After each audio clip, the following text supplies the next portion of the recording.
Bismillahirrahmanirrahim.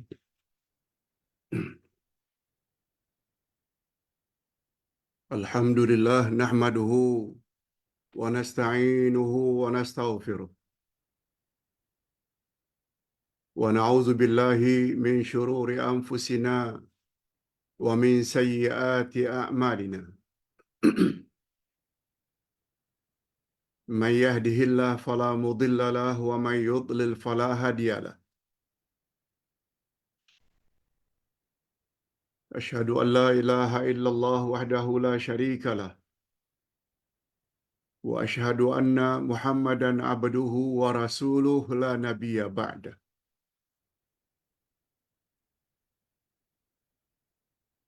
Allahumma salli wa sallim ala nabiyyina Muhammad wa ala alihi wa sahbihi ajma'in amma ba'd. Hadirin dan hadirat serta para pemirsa yang saya hormati, Assalamualaikum warahmatullahi wabarakatuh. Alhamdulillah kita bersyukur kehadirat Allah Azza wa Jalla. Berkat taufiknya kita masih lagi berpeluang untuk menimba ilmu pengetahuan agama, sehingga dengan demikian kita layak mendapat ketenangan jiwa, bahagia di dunia dan bahagia di akhirat. Kita masih lagi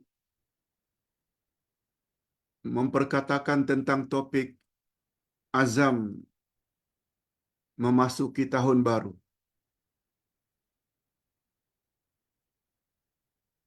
Ada 7 perkara yang mesti kita lakukan kalau ingin menjadi muslim, muslimat, mukminin, mukminat yang berjaya dunia dan akhirat. Ada 7.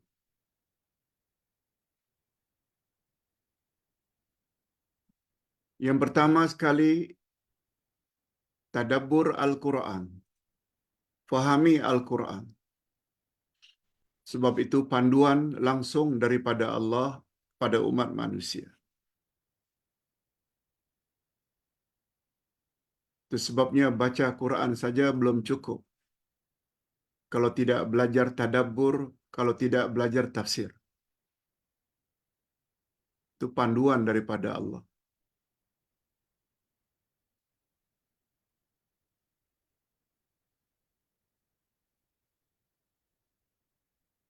Yang kedua, pertingkatkan ibadat kita kepada Allah. Pertingkatkan ketaatan kita kepada Allah. Sebab tujuan utama kita dicipta adalah untuk beribadat kepada Allah. Yang ketiga, dalami ilmu agama.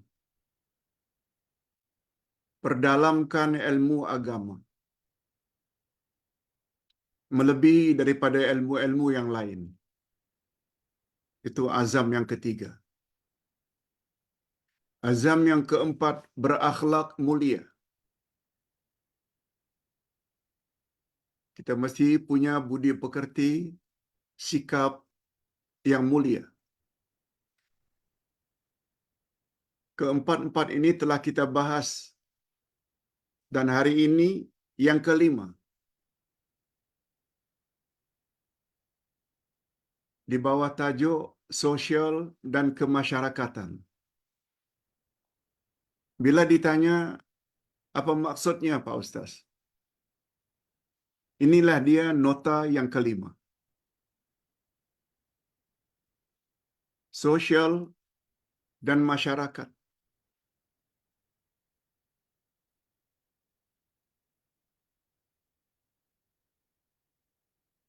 Ustaz buat beberapa tajuk utama. Pertama sekali, hak dan kewajiban.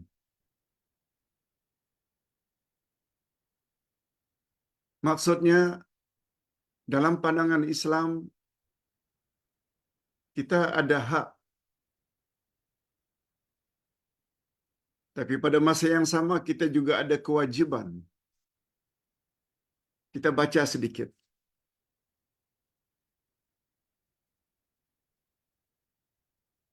Bagi yang belum punya nota, Ustaz sudah kirim pada grup. Ustaz juga sudah minta tim kirim di dalam Facebook. Boleh dicetak, boleh di print. Bila bercakap tentang hak dan kewajiban, rupanya agama Islam ini bukan hanya menetapkan beberapa kewajiban, tetapi pada masa yang sama juga telah menetapkan hak-hak yang berhak diterima oleh penganutnya.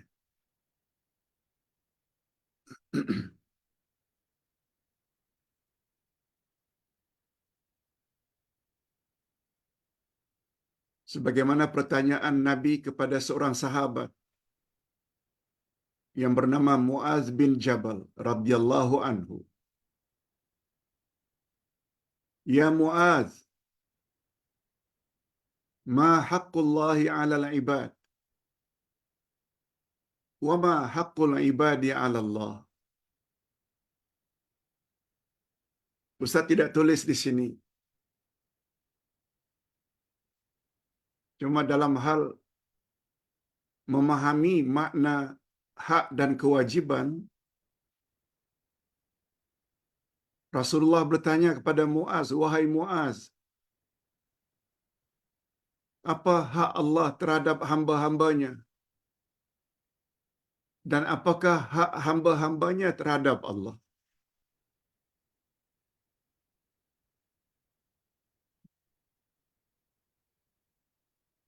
Muaz secara sopan dan beradab hanya menjawab, Allahu wa rasuluhu a'lam. Hanya Allah dan Rasulullah yang lebih tahu.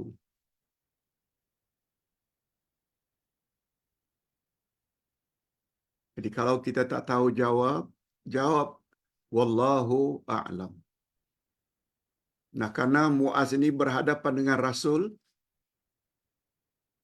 Rasul juga banyak tahu. Kalau Allah beritahu, beliau tambah Allahu wa rasuluhu a'lam. Hanya Allah dan Tuanlah, wahai Rasulullah, yang lebih tahu jawabannya. Lalu Rasulullah sallallahu alaihi wasallam pun menjelaskan,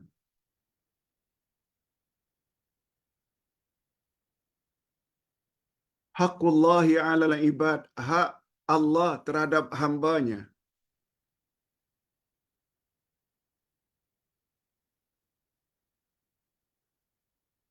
Ay ya'budullaha wahdah wa la yusyriku bihi syai'a. Adapun hak Allah terhadap hamba-hambanya, yakni manusia, mesti beribadat pada Allah dan jangan menyekutukannya. Jangan buat syirik. Itu hak Allah. Semua kita tahu dalam pelajaran yang lalu, tujuan Allah mencipta manusia dan jin agar mereka beribadat pada Allah. Allah berfirman, A'udzubillahi minasyaitonir rajim. Wa ma khalaqtul jinna wal insa illa liya'budun. Surat Az-Zariyat ayat 56. Aku tidak jadikan jin dan manusia melainkan agar mereka beribadat kepadaku. Yes. Itu hak Allah. Dengan kata lain, itu kewajiban kita. Bila disebut hak, mesti ada kewajiban. Itu hak Allah yang kita mesti beribadat kepadanya. Sebaliknya, hambanya pula berkewajiban menunaikan hak Allah tersebut, yaitu beribadat pada Allah dan tidak menyekutukannya. Itu sebabnya mengapa dalam Islam Perkara yang paling dituntut adalah tauhid, mengesahkan Allah, beribadat hanya kepada Allah. Dan dosa yang paling Allah murka adalah syirik.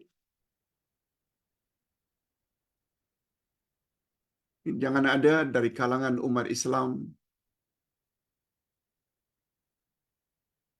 yang muda ke, yang tua ke, sampai tak tahu tujuan kita dicipta oleh Allah. Lebih-lebih lagi, golongan lansia seperti ini. Tak lama lagi kita akan meninggal dunia. Sila jamaah dengar suatu renungan yang Ustaz baru kirim setengah jam yang lalu dalam semua grup. Sila dengar. Satu nasihat yang cukup baik. Adapun hak hamba terhadap Allah. Ini jawaban Nabi. Kalau tadi hak Allah terhadap hamba, hamba mesti beribadat kepadanya, jangan menyekutukannya. Adapun hak hamba pula, Allah akan masukkan mereka ke dalam syurga selagi mereka tidak menyekutukan Allah. Selagi dalam hidup kita taat pada Allah, patuh pada Allah, buat suruhannya, jauhi larangannya, kita berhak masuk syurga dan kita berhak terhindar dari api neraka. Allahumma ja'alna minhum. Ya Allah, masukkanlah kami ke dalam golongan tersebut.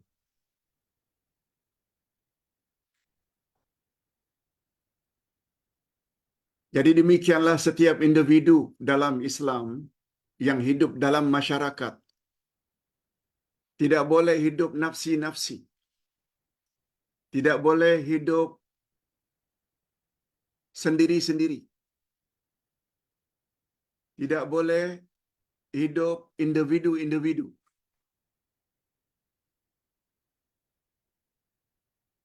Mereka mesti hidup bermasyarakat.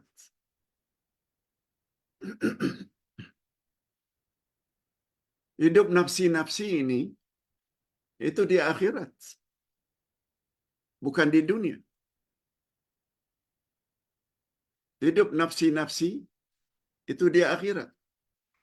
Sebagaimana Allah jelaskan di dalam surat Al-Fatihah. Dan dijelaskan pula ayat terakhir dari surat Al-Infitar yang Ustaz dengar pagi tadi.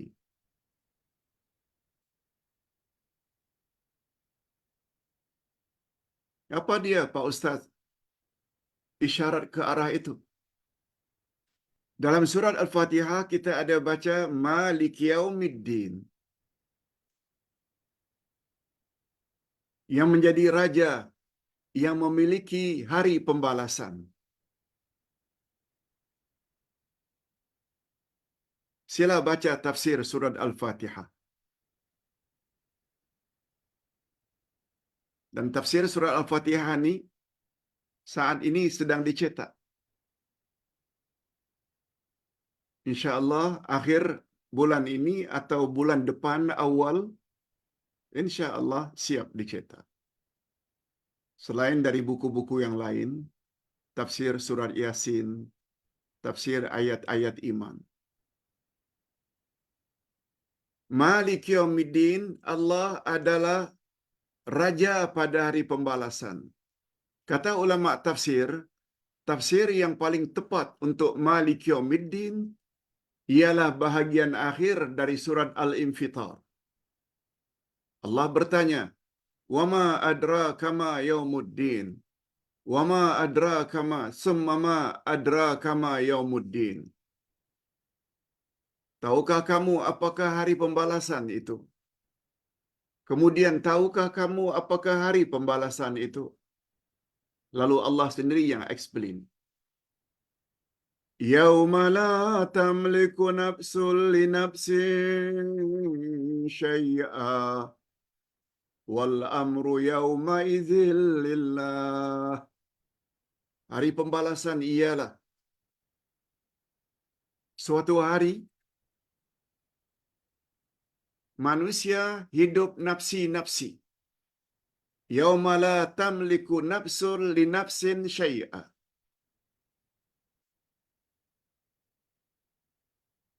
Hari pembalasan ialah hari seorang manusia tidak boleh tolong manusia lain sedikit pun. Maknanya hidup nafsi-nafsi. Sudah jadi bahasa kita. Yauma la tamliku nafsun li nafsin. Maknanya nafsi-nafsi. Tak boleh saling tolong-menolong. Suami tak boleh tolong isteri. Isteri tak boleh tolong suami. Ibu bapa tak boleh tolong anak cucu. Anak cucu juga tidak boleh tolong ibu bapa. Hari itu. Wal amru yawma idzin lillah. Segala urusan di hari itu hanya terletak di tangan Allah. Ini yang Ustaz maksudkan. Di dunia tak boleh hidup nafsi-nafsi. Kita mesti saling tolong-menolong. Kita ada hak kepada dari seseorang. Pada masa yang sama kita juga ada kewajiban kepada orang tersebut. Itu hak dia. Kita ada hak, dia juga ada hak.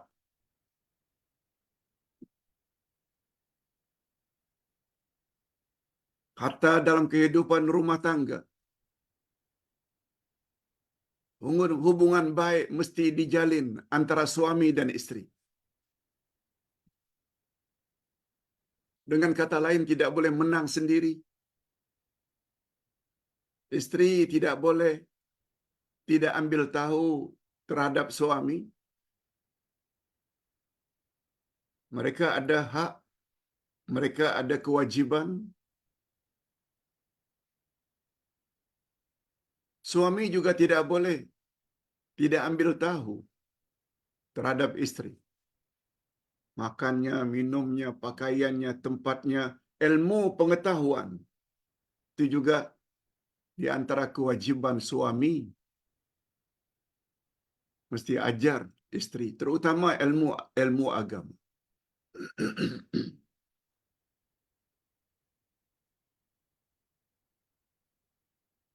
Selain suami isteri dalam rumah tangga, mereka juga mesti jalin hubungan baik dengan masyarakat. Coba dengar firman Allah di dalam surat Ali Imran ayat 112. Ayat 112. Allah berfirman, A'udzubillahi minasyaitonir rajim. Duribat 'alaihimuz dhillatu aynama suqifu illa bihablim minallahi wa hablim minan nas.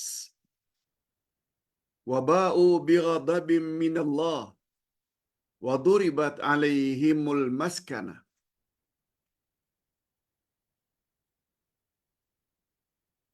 Mereka, yakni manusia tersebut,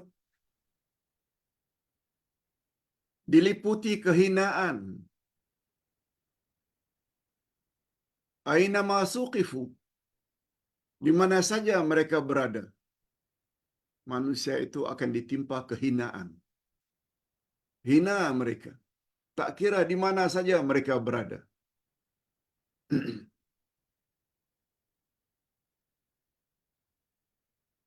Kecuali mereka yang berpegang dengan tali Allah, perjanjian dengan Allah, dan mereka juga pegang dengan perjanjian dengan sesama manusia. Hablum minallah, hablum minan nas.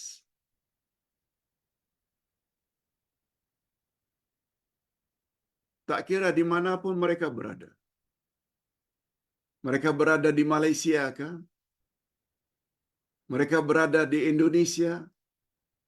Hatta mereka berada di Mekah Al-Mukarramah, atau di masjid, atau di Madinah. Itu maknanya di mana saja mereka berada. Di Mekah bukan semua orang suci. Yang suci itu tanahnya, tanah suci. Berapa banyak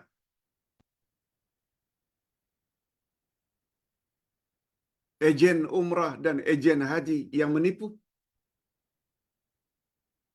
dipungut bayaran haji dan umrah, dijanjikan tempatnya dekat, dijanjikan satu bilik itu sekian orang.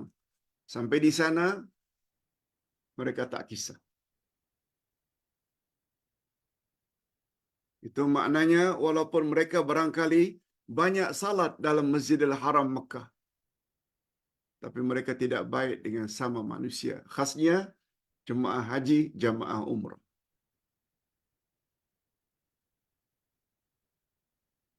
Abu Jahal, Abu Lahab penduduk Mekah juga, tapi tempatnya confirm neraka. Malah Abu Lahab pakciknya Rasulullah, insan kesayangan Allah, Nabi Muhammad sallallahu alaihi wasallam. Tapi tempatnya neraka juga. Lihat surat Tabbat. Sayasla naran dzata lahab. Akan dilemparkan Abu Lahab ke dalam api yang bernyala-nyala. Okey. Ada satu topik sudah kita selesaikan. Hak dan kewajiban.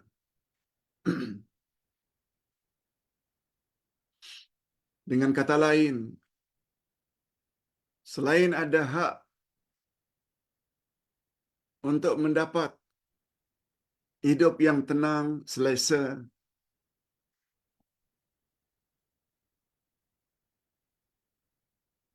kemudahan dari pemerintah, jalan raya yang bagus, elektrik, air, dan kemudahan-kemudahan yang lain. Tapi jangan lupa kita juga ada kewajiban. Mesti bayar road tax, mesti bayar tol, mesti bayar bil air, elektrik. Itu kewajiban. Kita punya hak untuk mendapat kemudahan dari pemerintah, tapi pada masa yang sama juga kita ada kewajiban terhadap pemerintah. Malah bukan hanya itu. Malah bukan hanya pada itu.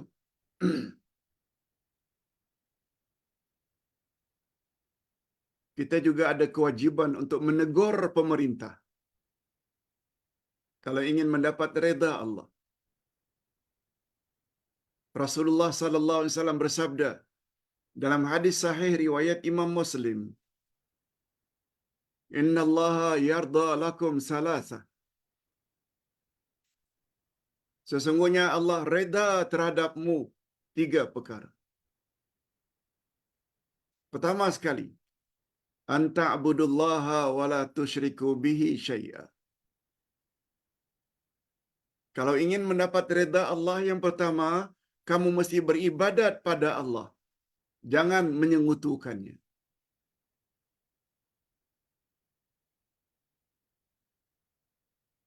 Itu yang kita sebut tadi.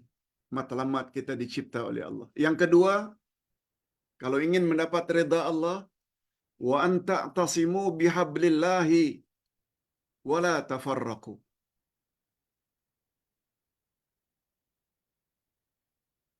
Hendaklah kamu sama-sama berpegang teguh pada jalan Allah. Jangan berpecah belah. Lebih-lebih lagi sekarang ini. Orang Islam dengan orang Islam lain. Jangan bercakaran saja. Akhirnya menguntungkan orang-orang kafir.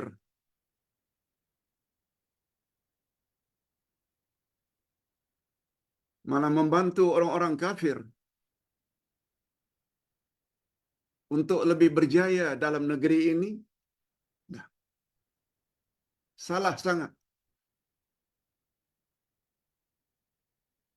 Apalagi ditambah saling fitnah, memfitnah sesama sendiri. Tapi dengan orang kafir, rangkul-rangkulan.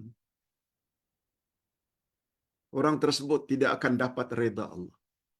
Nah, yang terakhir. Yang ketiga. Wa antunasihu man wallallahu alai. Atau kama qal. Kewajiban ketiga terhadap pemerintah. Wa antunasihu. Kamu hendaklah memberi nasihat. Kamu hendaklah memberi kritikan yang membina. Tegur. Sebab kedudukan imam atau pemimpin dalam negara sama betul. Exactly. Sebagaimana pemimpin imam dalam salat berjamaah. Bila imam silap, wajib makmum untuk menegur. Wajib. Prinsipnya sama. Itu bila kita bercakap tentang hak dan kewajiban. Memang pemimpin mesti diikuti, dipatuhi. Tapi bila pemimpin itu tersilap langkah, rakyat wajib menegur.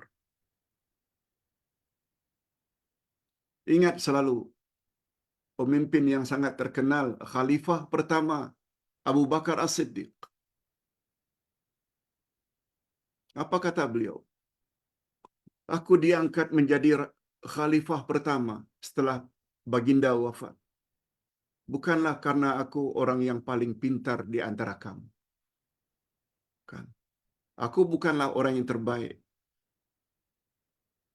Tapi karena kamu telah tunjuk aku sebagai khalifah. Jika perjalanan pemerintahanku baik di jalan yang lurus, ikuti aku. Tapi aku bila dalam pemerintahan menyimpang, betulkan aku. Tegur aku.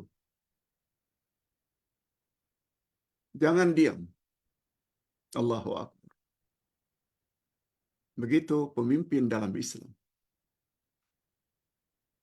Kita harapkan mudah-mudahan pemimpin mana-mana negara Islam, terutama negara kita, paham akan hakikat ini.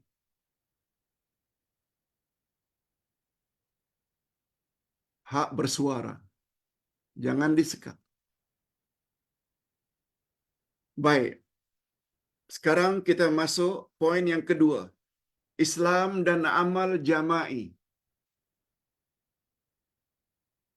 Islam adalah satu agama yang sangat mengutamakan amal jama'i. Amal jama'i maknanya amal bersama-sama. Amal jama'i maknanya bahasa mudahnya gotong royong. Itu yang kita sebutkan tadi, jangan nafsi-nafsi.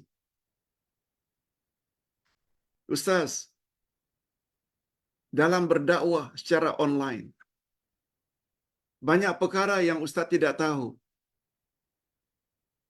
Itu sebabnya Ustaz bentuk tim. Tak kurang dari 5 orang tim Ustaz. Ada yang bahagian video, ada yang bahagian membuat jadual, ada bahagian mengedit, ada yang bahagian tertentu yang Ustaz tidak mahir dan bukan bidang Ustaz.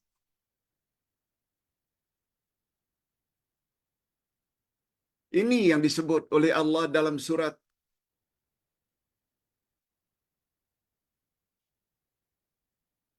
Al-Maidah ayat 2.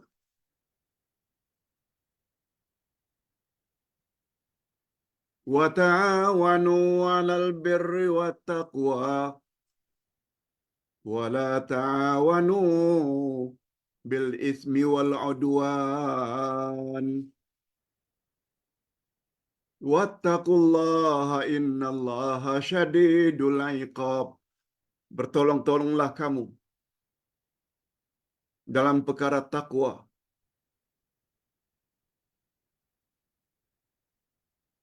dan kebaikan. Wa ta'awanu 'alal birri wat taqwa. Bertolong-tolonglah kamu dalam hal kebaikan dan takwa. Dan janganlah kamu bertolong-tolong dalam perkara dosa dan permusuhan. Ayat menyebut, hendaklah kita bertolong-tolong. Ta'awun, tolong-menolong. Rasulullah sallallahu alaihi wasallam memperkuatkan dalam hadis sahih riwayat Imam Tabarani, khairun nasi anfa'uhum linnas. Sebaik-baik manusia adalah orang yang paling banyak memberi manfaat kepada orang ramai.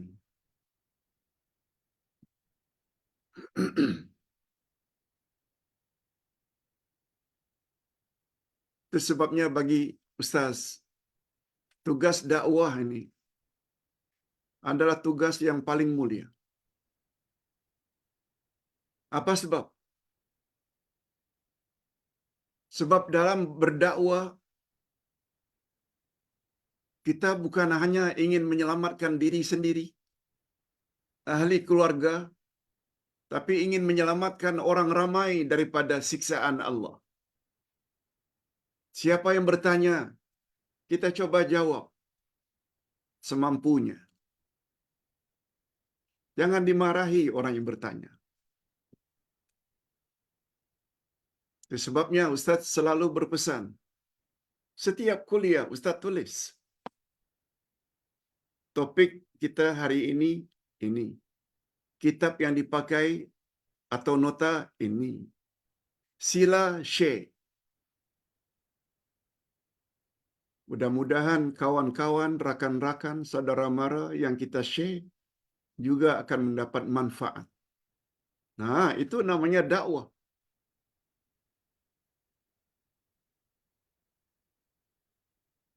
Itu sebabnya kata para ulama, kita tidak menggunakan istilah saya atau aku ketika memohon.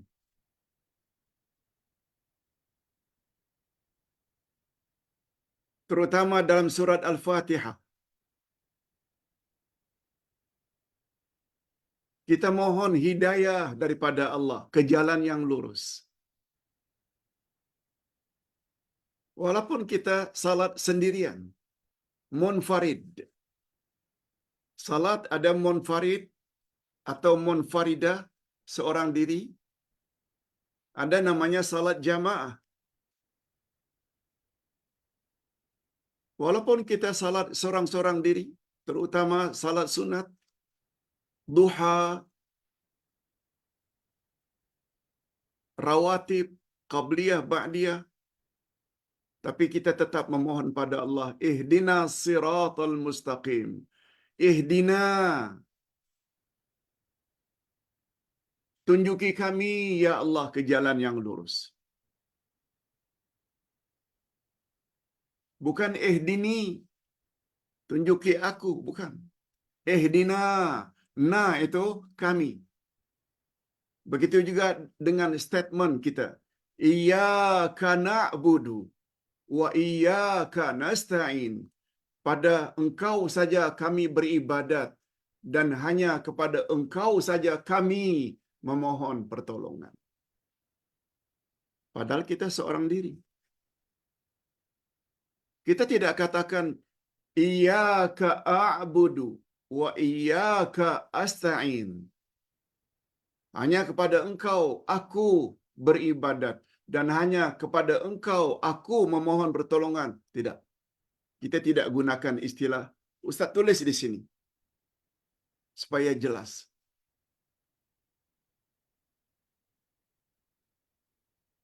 Mengapa na'budu? Kami beribadat. Mengapa nasta'in? Kami memohon. Bukan a'budu dan asta'in. Karena apa? Islam sangat mementingkan amal jama'i. Kebersamaan itu sangat dituntut oleh Islam. Itu sebabnya ingin mendapat negara baldatun thayyibatun wa rabbun ghafur, negeri yang aman, makmur, lagi diridai oleh Allah, kita umat Islam mesti bersatu. Mesti saling tolong menolong, bukan saling mencaci. Bukan saling tolong menolong dengan orang kafir. Apalagi nyata-nyata orang kafir ada niat jahat, ingin menjajah negara kita. Tidak mustahil. Andai kata kita tidak bersatu padu, na'udzubillah min dzalik, kita akan mengalami nasib seperti umat Islam di Gaza, dijajah oleh Israel. Sahiyoniyah. Tidak mustahil. Andai kata umat Islam, Melayu, Islam, tidak bersatu padu. Tidak mustahil. Hadirin dan hadirat rahimakumullah. Kita bila bercakap politik, kita bercakap politik Islam ya, siasah syar'iyah. Yang kita dah belajar beberapa nota sebelum ini. Siasah syar'iyah maknanya politik sesuai dengan kehendak Allah dan kehendak Rasul. Salah sangat orang yang mengatakan Islam tidak iktiraf politik. Salah sangat. Politik maknanya ilmu untuk mentadbir negara agar jadi negara yang makmur, aman, serta mendapat redha Allah. Itu politik Islam.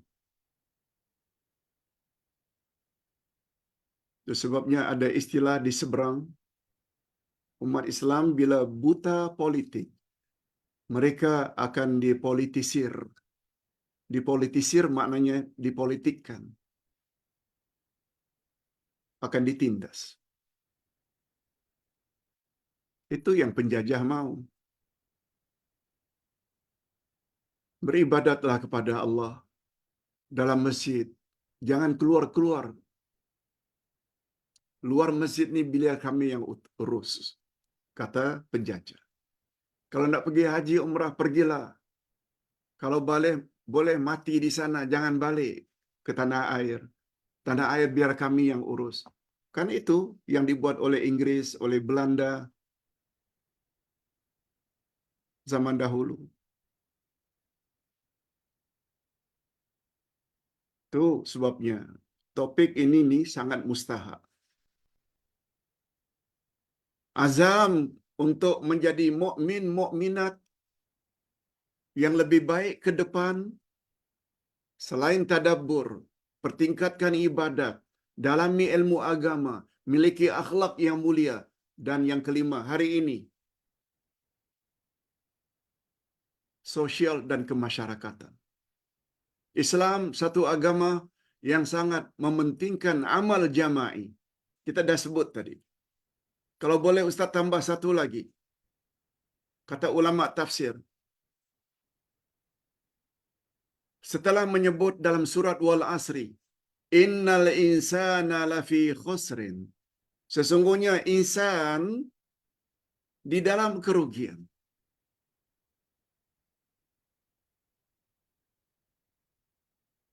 Insan dalam bahasa Arab, manusia sudah jadi bahasa kita, insan itu singular.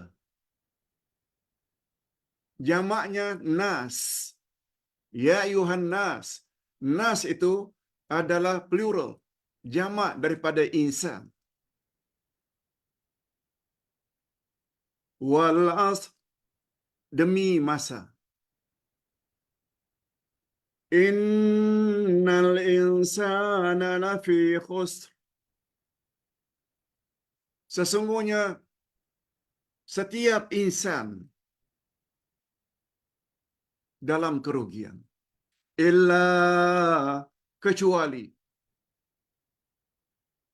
illa alladzina amanu, kecuali mereka yang beriman. Amanu adalah bentuk plural. Mengapa Allah tidak gunakan istilah illa aman? Amana singular. Diikuti dengan wa'amilus salihati, dan mereka yang beramal saleh. Mengapa Allah tidak menggunakan istilah wa'amilas salihat, tapi wa'amilu dalam bentuk plural? Watawasau bil haqqi, dan mereka berdakwah menyampaikan kebenaran. Mengapa Allah tidak menggunakan watawasa bil haq? Begitu juga watawasa bis sabr dalam bentuk singular. Rahasianya, kata ulama tafsir, karena Allah tidak menunjukkan insan yang bebas dari kerugian itu insan yang ada amal jama'i. Tidak dia saja yang beriman, tapi dia juga mau audiensnya, followersnya, jamaahnya juga beriman. Bukan dia saja yang berdakwah, dia juga ajak audiensnya, followersnya, sebar-sebarkan, share video ini, nota ini kepada orang lain.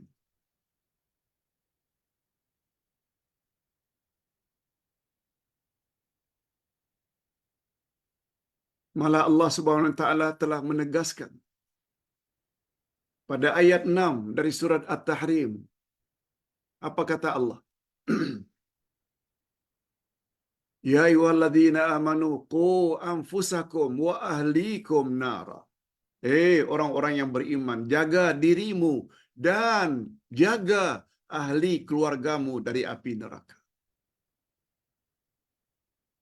Tak cukup hanya sekedar menyelamatkan diri sendiri. Kita juga mesti berusaha menyelamatkan ahli keluarga, pasangan. Terhadap suami, mesti selamatkan juga isteri. Sebagai isteri juga selamatkan suami. Anak-anak, cucu cicit, selamatkan. Tak cukup nafsi-nafsi. Nah, topik yang terakhir. Ciri-ciri mukmin yang sempurna.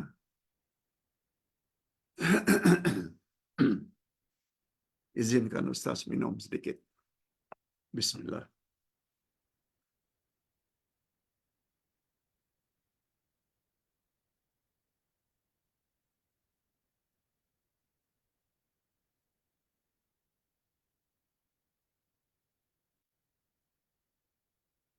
Ciri-ciri mukmin, mukminat, orang beriman laki-laki dan perempuan yang sempurna.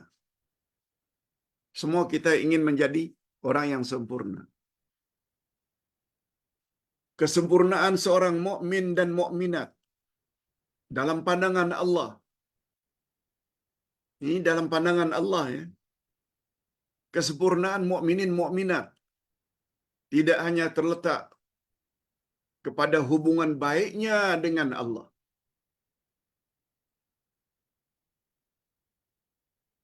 tapi dia juga mesti memperbaiki hubungannya dengan sesama insan.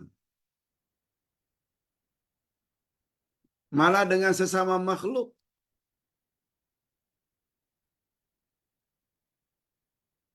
Bukan insan saja.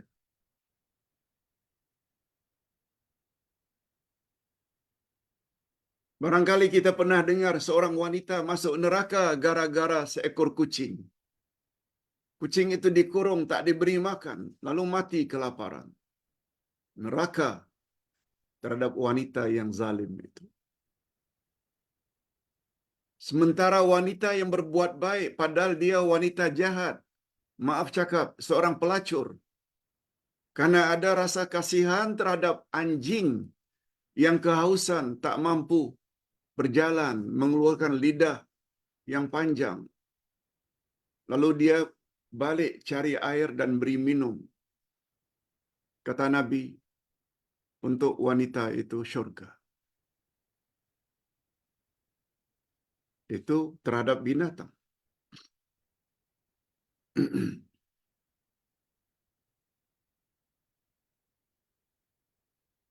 Lebih-lebih lagi terhadap sesama manusia. Jadi untuk menjadi muslim, muslimat yang sempurna, coba dengar kisah tentang sahabat Nabi, Salman Al-Farisi dan Abu Darda.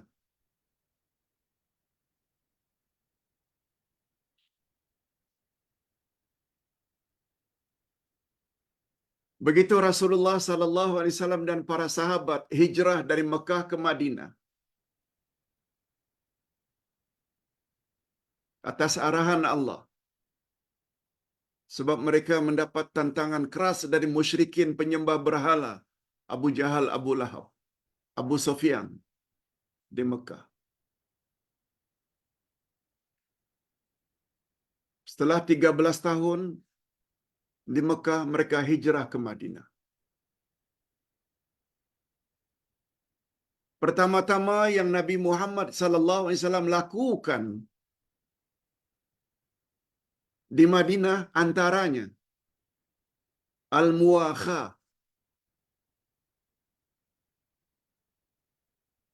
Tolong ikuti, al-muwakha, persaudaraan, brotherhood, mempersaudarakan sahabat baginda dari Mekah namanya Muhajir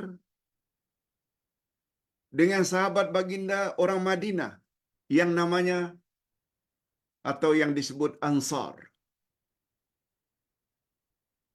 Kita pendekkan cerita, berlakulah mempersaudarakan antara orang Mekah dengan orang Madinah, Muhajirin dengan Ansar, antaranya Salman, sahabat Nabi yang datang dari Mekah. Walaupun asal-asal beliau itu orang Parsi, orang Iran, tapi beliau datang ke Mekah lalu memeluk Islam di Mekah. Beliau tergolong Muhajirin. Lalu Rasulullah persaudarakan Salman ini dengan Abu Darda. Abu Darda ni orang Madinah, Ansar. Coba dengar kisah ini dan ambil pengajaran.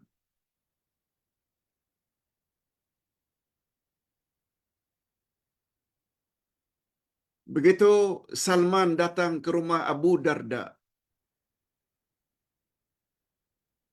Abu Darda ini punya keluarga, istrinya dipanggil Ummu Darda. Bukan Deda, Darda. Abu Darda ini orang yang banyak beribadat, kuat beribadat.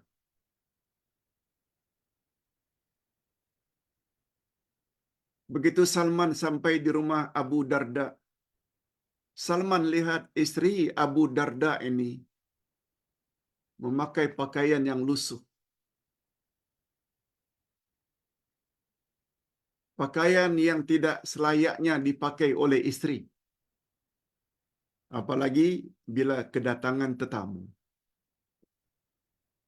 Lalu Salman bertanya,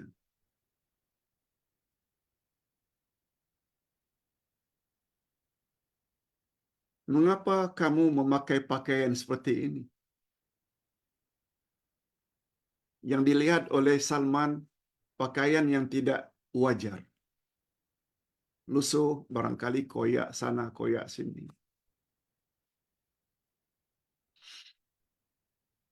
Ummu Darda hanya menjawab, "Akhuka Abu Darda, laisa lahu hajatun fid dunya." Untuk pengetahuanmu, wahai Salman, saudaramu Abu Darda, yakni suamiku, adalah insan yang tidak berhajat kepada dunia. Dia tak perlu pada dunia. Isteri kan dunia. Rumah dunia, makan dunia, minum dunia, pakaian dunia. Saudaramu Abu Darda, orang yang tidak ambil berat terhadap dunia. Macam itulah bahasa kasarnya. Pendekkan cerita, lalu Salman kemudian dihidangkan oleh keluarga Abu Darda untuk lunch, makan tengah hari, makan siang. Coba dengar dialog antara Salman dan Abu Darda. Kata Salman, kata Abu Darda,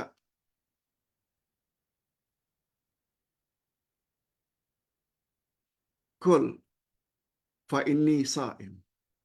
Silakan makan, wahai Salman, saudaraku. Hari ini aku sedang berpuasa. Puasa? Puasa sunat.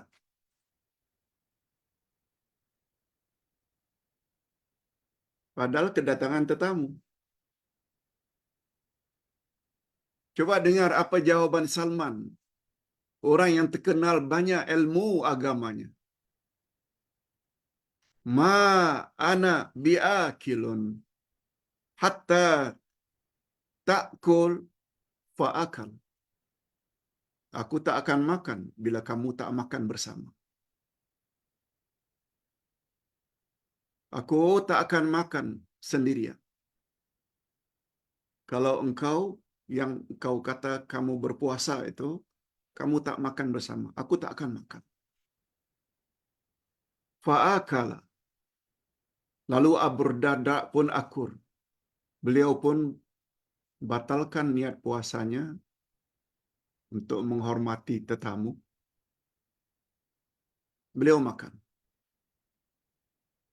Falamma kana al-lailu zahaba Abu Darda yaqumu faqala lahu qum. Faqala lahu nam fanam. Summa zahaba yaqumu faqala lahu nam. Selesai masalah makan, Salman tak akan makan kalau Abu Darda tak makan bersama. Sebelah malamnya pula, awal-awal malam lagi, Abu Darda dah bangun untuk qiyamul lail. Salman tahu. Salman suruh Abu Darda, tidur sekarang. Jangan buat qiyamul lail malam. Awal malam seperti ini. Abu Darda pun tidur. Lalu tanpa disadari oleh Salman, Abu Darda degil, bangun lagi. Salman tegur sekali lagi, suruh tidur. Lalu dia tidur. Pada akhir malam, sepertiga akhir malam, Salman yang bangun. Lalu Salman bangunkan Abu Darda. Ya Abu Darda, bangun sekarang. Bangun sekarang. Fasalliya jami'an. Lalu mereka pun salat bersama. Sepertiga akhir malam. Diajak oleh Salman. Faqala lahu Salman. Nah, ini yang mustahak. Lalu Salman nasihatkan kepada Abu Darda. Inna li rabbika alaika haqqa wa li nafsika 'alaika haqqan wa li ahlika 'alaika haqqan fa'ti kulladzi haqqin haqqah. Bahagian ini nih yang paling mustahak. Apa kata Salman kepada Abu Darda? Wahai saudaraku Abu Darda, memang sesungguhnya Allah ada hak yang mesti engkau tunaikan. Tapi kamu mesti ingat, dirimu juga ada hak yang mesti kamu tunaikan. Keluargamu, istrimu juga ada hak yang mesti kau tunaikan. Oleh sebab itu, berilah hak masing-masing mereka yang berhak menerimanya. Hak diri, hak istri. Nah, kiaskanlah hak tetangga, hak ibu bapa, hak anak-anak, hak negara. Mereka ada hak. Terhadap negara beri teguran yang membina. Tak boleh diam. Ibu bapa lihat anak tidak taat, tegur. Suruh taat Allah. Jangan buat perkara tak senonoh.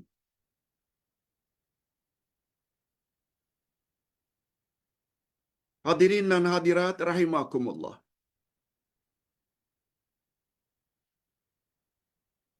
Kita sampai ke muka surat yang terakhir. Pengajaran hadis. Maaf, hadisnya belum selesai. Fa'atan Nabiya sallallahu alaihi wasallam fadzakara dzalik. Ini juga poin penting. Waqala Nabi sallallahu alaihi wasallam sadaqa Salman. Setelah peristiwa tersebut antara Abu Darda dengan Salman Al-Farisi, Salman lalu mendatangi Rasulullah sallallahu alaihi wasallam dan menceritakan itu semua. Aku datang ke rumah Abu Darda, saudaraku, yang Tuhan persaudarakan kami. Aku dapati pakaian istrinya compang-camping. Aku tanya, mengapa pakaianmu seperti ini?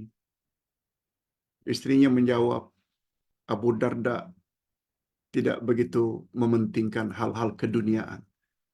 Yang dia fikir itu akhirat, akhirat, akhirat, akhirat. Senantiasa. Kemudian ketika aku dihidang makanan, dia suruh aku makan. Aku kata, aku tak akan makan kalau kau juga tidak makan.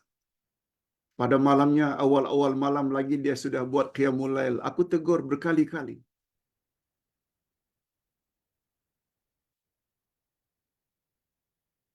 Kemudian aku bangunkan dia pada sepertiga akhir malam. Lalu kami pun salat bersama. Lalu aku katakan kepada Abu Darda, Abu Darda, memang Allah ada hak yang mesti kau tunaikan. Tapi dirimu juga ada hak yang mesti kau tunaikan. Ahli keluargamu juga ada hak yang mesti digauli, dilayan dengan baik. Dan hendaklah engkau beri hak-hak itu kepada orang yang layak menerimanya. Bila ngantuk, bawa tidur. Bila malam, tidurlah bersama istri. Mengapa mesti qiyamul lail sepanjang malam? Setelah aku ceritakan ini semua kepada Nabi sallallahu alaihi wasallam, coba dengar apa komen Nabi. Sadaqa Salman. Sungguh benar apa yang Salman katakan. Maknanya Nabi puji Salman. Jadi apa pengajaran yang dapat kita ambil dari ini semua?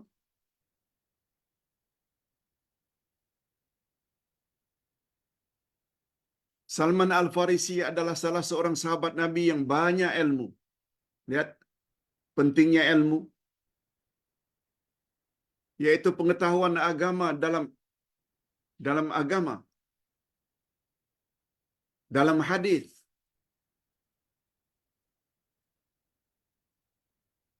Salman Al-Farisi salah seorang sahabat Nabi yang banyak ilmu pengetahuan agama, yang dalam hadis di atas menjelaskan kepada saudaranya Abu Darda yang terkenal sebagai sahabat yang rajin dan banyak beribadat, bahwa seseorang tidak wajar dan tidak patut terlalu memberatkan dirinya dengan banyak berpuasa sunat, banyak qiyamul lail, tidak sewajarnya.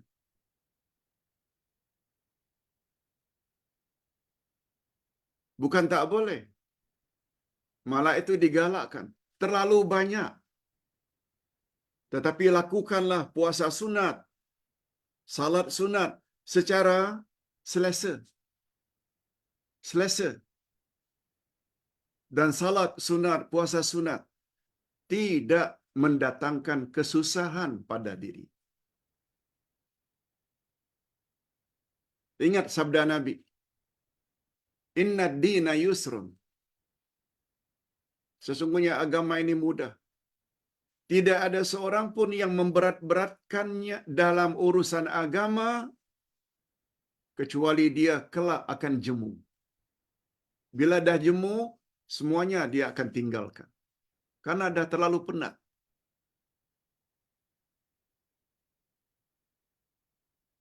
Rasulullah juga pernah lihat istrinya yang bernama Zainab salat dalam Masjid Nabawi. Qiyamul Lail.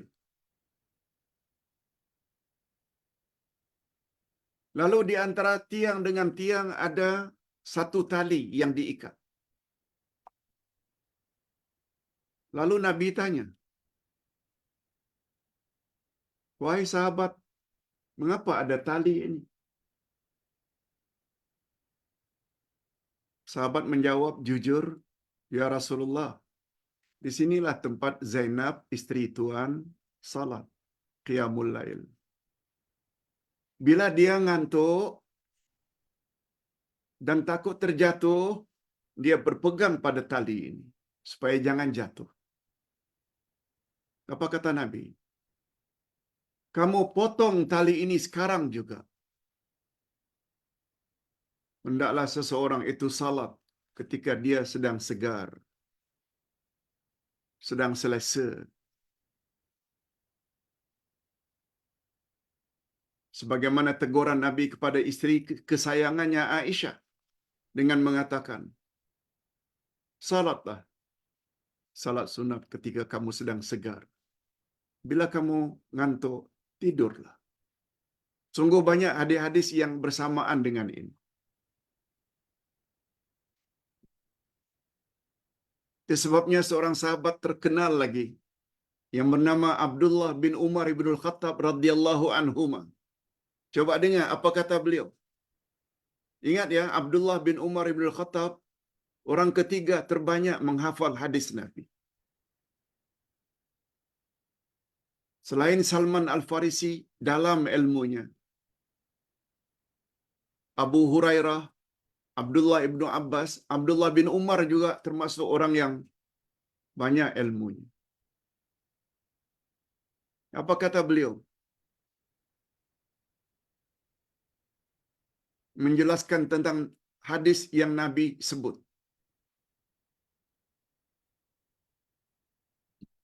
Hadis ini derajatnya hasan. Kalau Abu Darda Salman tadi riwayat Imam Bukhari, hadis sahih.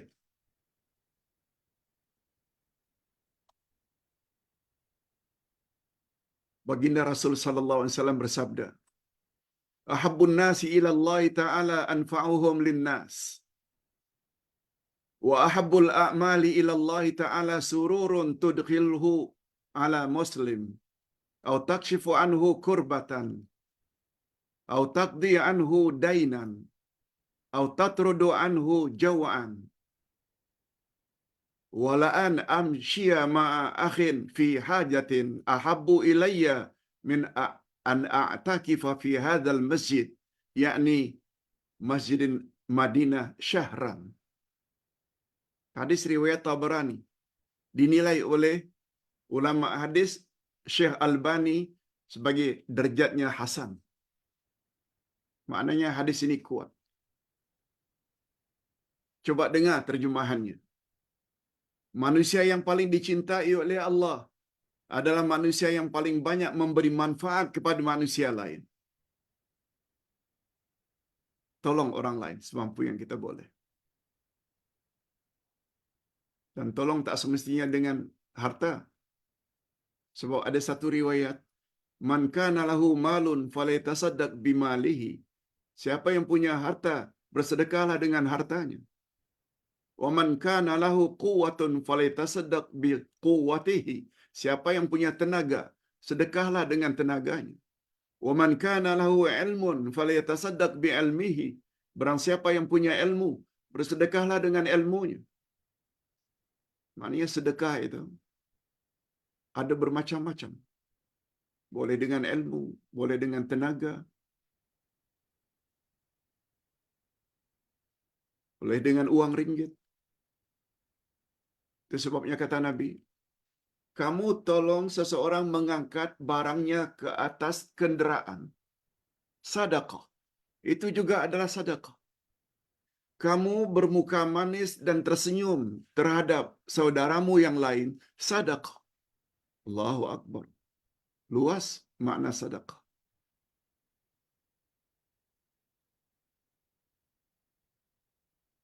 Lalu apa kata Nabi? Dan amalan yang paling dicintai oleh Allah adalah amalan yang dapat membuat Muslim lainnya bahagia. Orang dalam susah, kita tolong dia bahagia. Kita dapat pahala.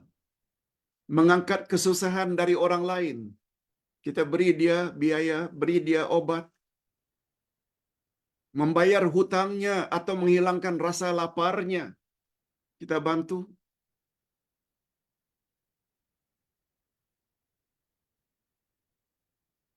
Sebagaimana doa Ustaz tadi malam di suatu majelis. Ustaz kata, memberi makan orang lain ini adalah di antara cara untuk masuk syurga. Lalu Ustaz bacakan satu hadis daripada Abdullah bin Salam. At'imut ta'am wa abshus salam wasilul arham wa tayyibul kalam wa sallu bil laili wan nasu niyam tadkhulul jannata bisalam. Gemar-gemarlah kamu menjadi orang yang suka memberi makan orang lain. At'imut ta'am wa abshus salam, berilah salam bila kamu berjumpa dengan seseorang Muslim lain. Kenal ke tak kenal ke, beri salam. Wasilul arham, hubungkan silaturrahim. Jangan bermusuhan, terutama sesama Muslim. Wa tayyibul kalam, keluarkanlah kata-kata yang baik-baik. Yang kelima, lakukanlah salat malam ketika orang lain sedang tidur nyenyak. Bila lima perkara ini kamu lakukan, tadkhulul jannata bisalam. Kamu layak masuk syurga dengan selamat. Hadis sahih. Coba lihat. Semua itu memberi makna hubungan baik kita dengan orang lain. Ini namanya sosial, kemasyarakatan. Jangan hidup sendiri saja. Mengurung diri dalam bilik, dalam rumah.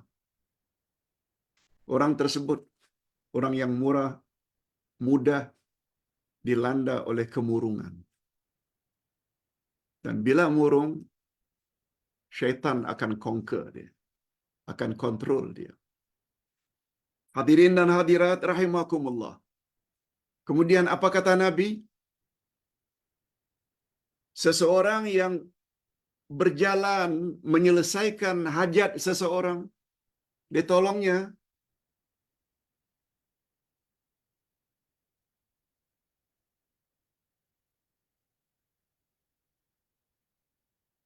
Bagiku, pekerjaannya menolong orang lain itu menyelesaikan hajatnya, itu adalah better. Ahabbu ilayya, aku lebih suka daripada orang yang iktikaf di dalam masjid ini selama sebulan. Masjid maksudnya Masjid Nabawi. Bukan sehari dua, seminggu dua, sebulan. Dia iktikaf berada dalam masjid, beramal ibadat, yang setiap ibadatnya satu salat sama dengan 1000 kali salat. Satu bulan berapa banyak pahala yang dia akan dapat. Namun, itu semuanya dalam pandangan Allah kecil bila dibandingkan kamu memenuhi hajat saudara.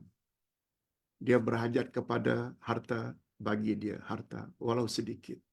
Dia berhajat kepada tenaga, termasuk tenaga pemikiran, bantu dia. Dia perlu kepada ilmu pengetahuan supaya selamat imannya dan amal salehnya sebagai bekal akhirat. Lalu kita coba menyelesaikan, jawab soalan-soalannya.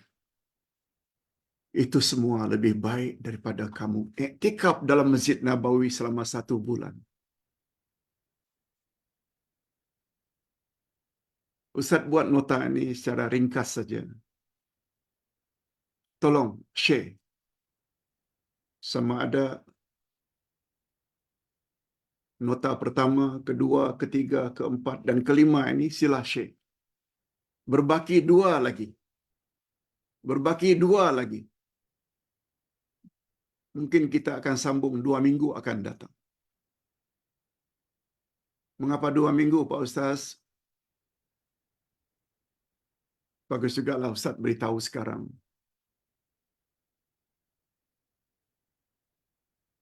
Lebih kurang 10 hari. Minggu hadapan, minggu ini ada macam jadual. Esok ada, lusa cuti, Khamis, Rabu, Khamis ada. Khamis petang itu Ustaz akan pergi keluar kota selama lebih kurang 10 hari. Itu sebabnya mungkin kertas yang ke-6, begitu juga yang ke-7, itu nanti insya Allah setelah balik daripada musafir. Hadirin dan hadirat rahimakumullah, ini dulu yang dapat Ustaz sampaikan. Kita